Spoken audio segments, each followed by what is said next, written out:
What's up, everyone on YouTube?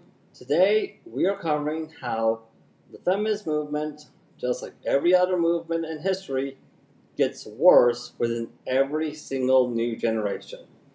Oh, also, I like to add another piece of evidence to the good doctors list. Me and Colleen officially married now. That's right, everybody.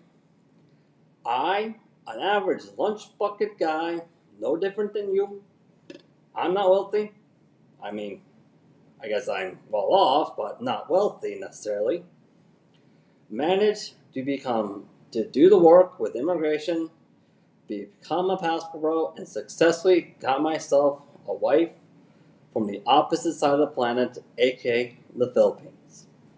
And hey, if an average lunch bucket guy like me can do it, even with all these new immigration laws, why can't you?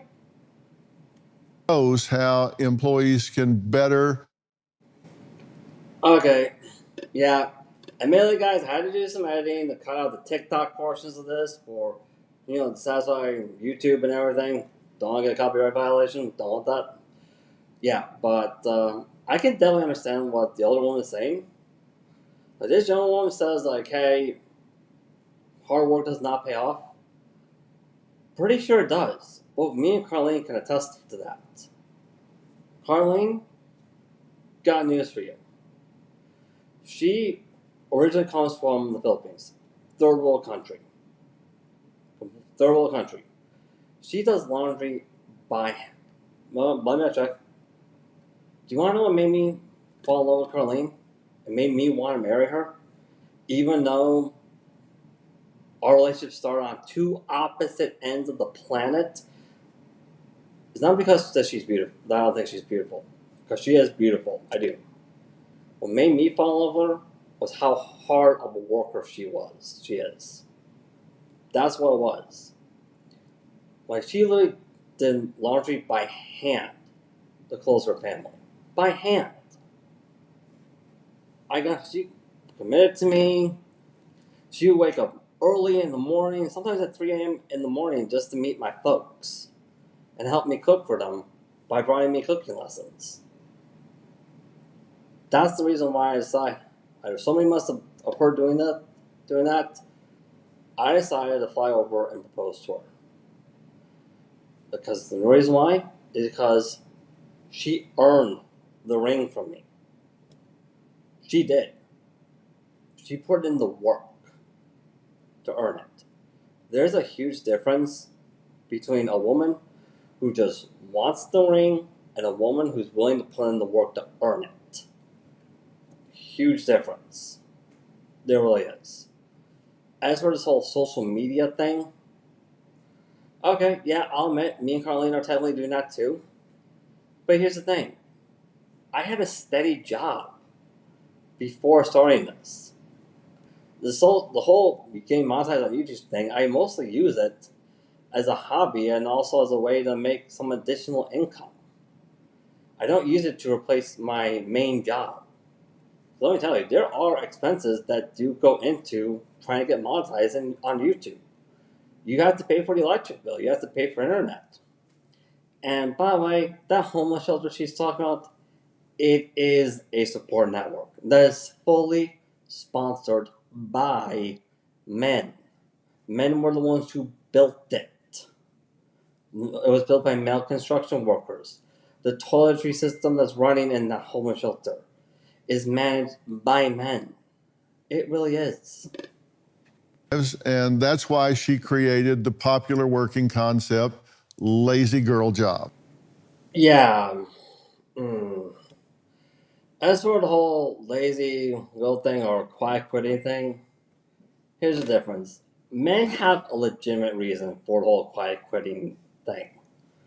Men do it because, hey, if we know that if we end up succeeding in our workforce, if we do, and we get promoted and stuff like that, there'll be women like this who basically get insulted, who will be threatened, who will be vindictive. It'll make a bunch of false allegations to HR, or try to have us guilty till proven innocent. And when that happens, hey, even when we do make the decision to fight back and say, hey, we didn't do this, you fired me for the for when if we're doing this upside, hey, I didn't do this. You have no evidence that I did this. I'm going to press charges, and the only thing you can bank on is, hey, women won't turn on their fellow women within the jury. That's the only thing. But the biggest thing that a lot of employers have to deal with when women do that to a guy is, well, let's face it, they have to deal with the fact they lost an essential asset that everybody has to now make up for, but except for that woman. She's not going to do it. She's going to expect everyone else to pick up the slack when your workforce lost that essential asset. This ends up creating a very hostile work environment because every one of your coworkers are now justifiably pissed, but also there's a male to female race divide within your workforce now. That, by the way, your employer can't do anything about because the male to female divide is justified, like it is. On the other hand, women like this do it, they're just doing it because they're lazy. They think they're entitled, and they think that, hey, men owe them stuff for whatever happened because of what a small minority of men did.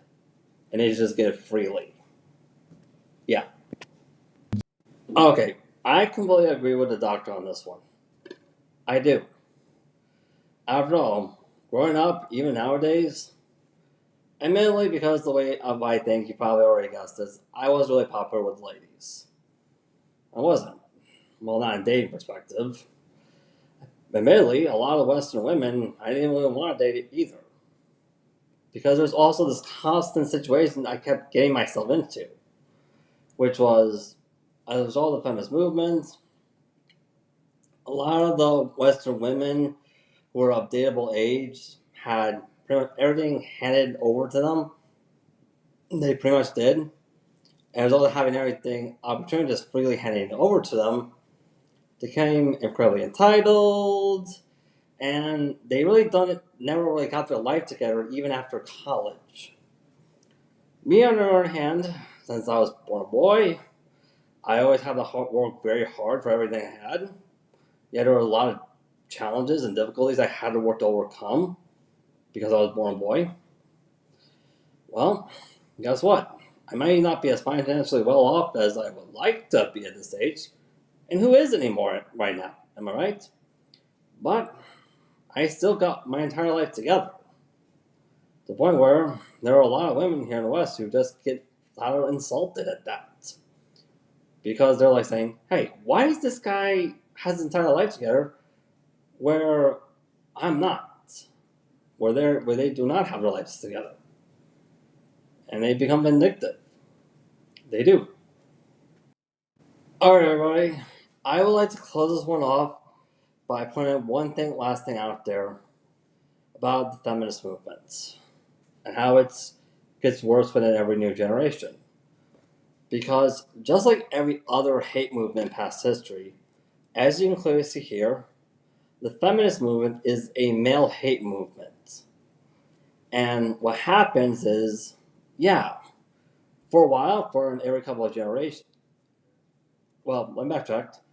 It gets worse within every single new generation because, hey, people for a while were a little bit too scared to address it for whatever reasons you might think. And since it was never properly addressed, it escalated within every new generation.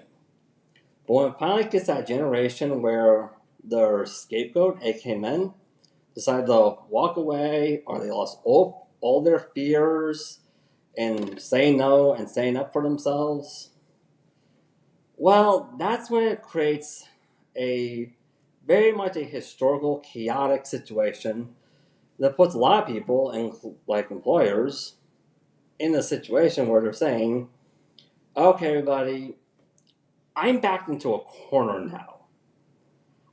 We have to start addressing this feminist movement now. regardless of how people might feel about it, because I'm all out of alternatives here. We really are.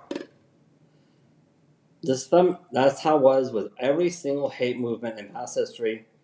This feminist movement is no different, as you can clearly see here. I hope you enjoyed this, and like I said before, hey, if an average lunch bucket guy like me is able to successfully work very hard with his wife, with a woman from the Philippines, and work and figure out the immigration system, get away from overseas, hey, why can't all of you? Am I right? What's stopping you, eh? Well,